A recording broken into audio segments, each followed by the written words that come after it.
Hello बच्चों, तो चलिए इस प्रश्न को पढ़ते हैं। कीजिए लिमिट x अग्रसित हो रहा है 2 की ओर x की घात 3 माइनस 8 बट्टा एक्स स्क्वायर माइनस 4। तो यहाँ पे देखो हमें इस सीमा का मान ज्ञात करना है।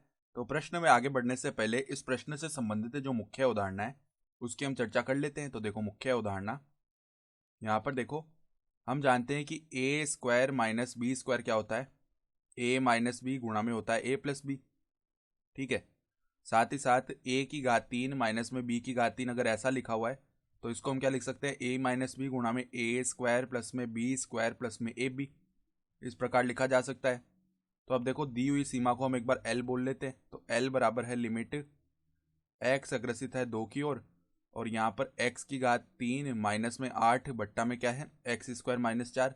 तो अगर हम सीधा ही एक्स को 2 की ओर अग्रसित करवाएं तो यहाँ पर 0/0 का रूप बनेगा। ठीक है।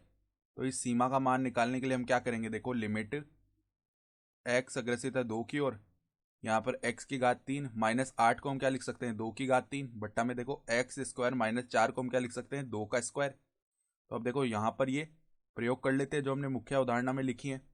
तो ए की घात 3 माइनस बी की घात 3 की तरह ये क्या बन जाएगा एक्स माइनस 2 गुणा में एक्स स्क्वायर प्लस में 2 का स्क्वायर 4 प्लस में ए बी करना है यानी कि 2x आ जाएगा।